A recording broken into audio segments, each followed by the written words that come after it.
full reviews, he's the hungry ferret. Hey everybody, today we're going to take a look at the Premia Brew and Travel. This is a cold brew coffee maker with some interesting features. On the front it has some basic information. Top on my list is that it's a travel version, so you're able to carry this while it's brewing. The second part is the bottle is made from glass and the filter is made from stainless steel. This is very interesting because most of these are made with plastic. On the side it has very basic directions on how to make the coffee. In the back, it has the front, basically in French. And on the side, it points out key features such as the borosilicate glass and the stainless steel. So let's take a look inside. You have the brewer and the sleeve itself. And you have the instructions. The instructions are in multiple languages. The basic ones are very simple and easy to read. On the back of instructions, there's also recipes for different types of coffee. This may interest some of you if you want to make some fancy drinks. So let's take a look at the bottle. It comes with this nice neoprene cover. Hopefully this helps you from breaking the bottle. It is glass after all. The glass is actually nice and thick.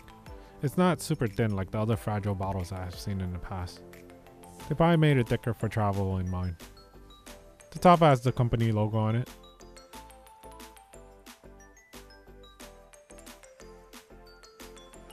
And here's the bottom cover, and that comes off easily. This should make cleaning the bottle very easy. On top there sits a rubber or silicone gasket.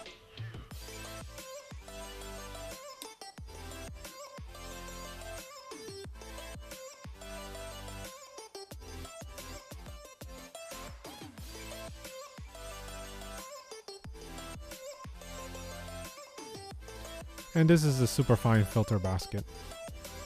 And the basket will just slide out. On the other side of the filter, there's another gasket. So that means the filter is sandwiched in between two gaskets.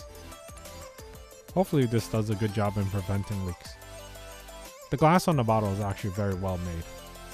They didn't cheap out on the glass on the bottle.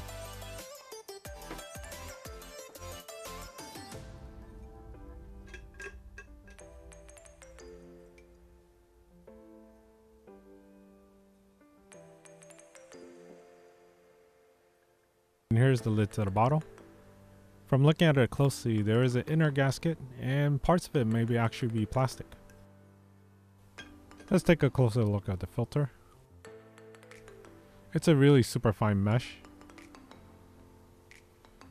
In the directions they recommend to use a drip grind, and I think it's going to stay in the basket. This filter is actually that fine.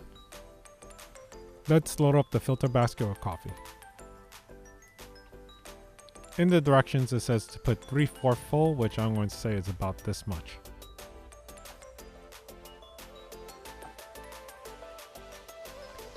On the scale it says 27.5, so you could go somewhere within that range. Maybe put a little bit more or maybe put a bit less. I'm sure after a little bit you'll figure it out. Now I have the gasket and the cover, so don't worry, I didn't forget that. So there's two ways of putting this back together. It's either you go from the bottom or from the top. Obviously, if you go from the bottom, it's much more difficult, because you gotta hold down the filter and make sure that none of the grinds escape. And then you slide the glass back up and screw it in. I found this to be much more difficult.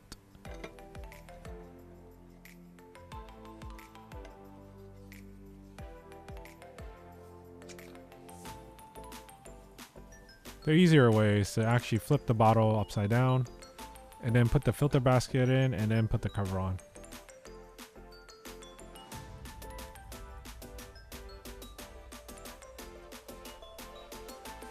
Now I followed the directions of putting 16 ounces cool water. I also make sure that there's room on top. The directions ask for 1.5 inches of air on top. This is probably so you can agitate the water during the brewing process.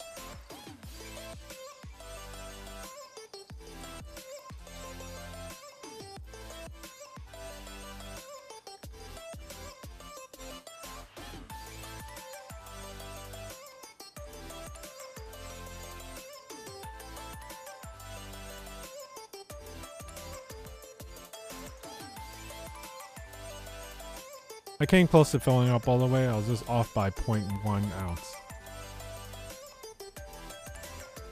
I figure it's close enough and I'll probably go overfill. And as you see, there's plenty of space up on top. I'm gonna put the cover on and I'll do a quick shake.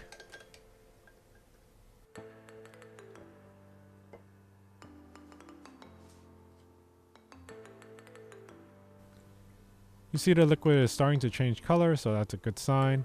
There's also bubbles, so that means there's air going into the coffee grinds and the filter. So after the quick shake, you see a little bit of water changing color. Also, there's some bubble action, so that means the water is getting into grinds and air is escaping from them. So that's a good sign.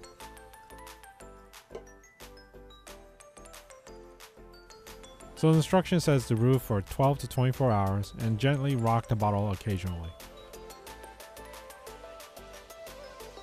I rocked it maybe about 4 times a day, and this is what it looked like after 24 hours.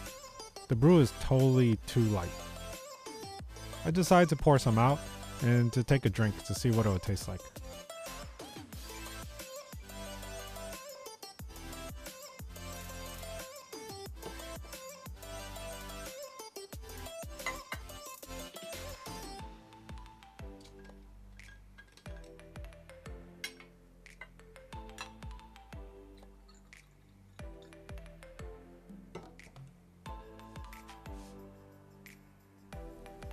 Now, for the people who drink this without milk, this might be okay. It's kind of like a tea-like quality, but it's usually not something you associate with cold brew. Cold brew generally is darker, but many people lighten it to make it more palatable. For me, this is definitely too light. I would like a much richer one. But for some people, this might actually be okay. If you put cream in it, I think it will be too diluted. It's just going to taste like cream. I just want to point out, if you look at the liquid, it's actually pretty clean. The filter did a pretty good job. So I decided to try again, and this is after 4 days. The color looks about right. So what I think happens is that with this particular brewing process, the grinds sit on the bottom. Most of the cold brew makers I see, the grinds sit on top. When it sits on top, the coffee actually will come down. So if you have it inverted, the coffee is going to come down and increase the strength of the brew. I think when the coffee is on the bottom, it has trouble making a strong concentration of coffee.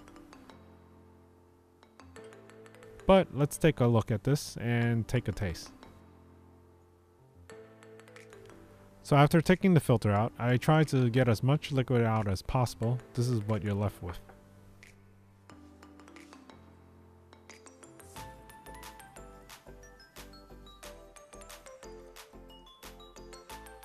The coffee grinds actually came very close to the top of the filter, so putting it 3/4 full is a good idea because it will expand.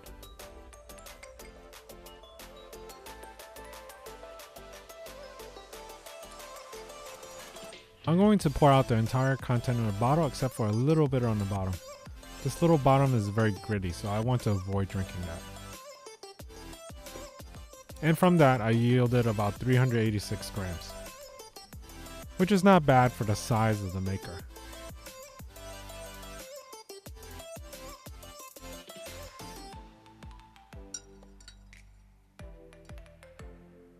Taste-wise, it tasted very good. It has the nice fruity flavors. It was not bitter. It was not sour. I did enjoy it. This did not make concentrate. So even though this sat in the refrigerator for 4 days, it actually produced a drinkable coffee, where I didn't have to dilute it. It's not a concentrate. If you pour cream into this, it'll be perfectly fine. If you drink it black, it'll be perfectly fine. Again, it doesn't have the negative characteristics of coffee. It does have the cold brew taste that many people like and enjoy. So in theory, it does work. It just, for some reason, it takes a really long time. Personally, I wouldn't really use this because I drink a lot of coffee. This is about a day's worth of coffee for me. So if you're a type of person that doesn't drink a lot of coffee and you don't want to dedicate a lot of space to hold the cold brew system, then maybe this is something for you. Also keep in mind, after a thorough cleaning, you could probably use this to make cold brew tea. Typically on the plastic units I don't recommend it because some of the coffee flavor might transfer to tea, but because it's stainless steel and glass, you could probably do it. When you get a chance, please subscribe. Thanks for watching. See you next time.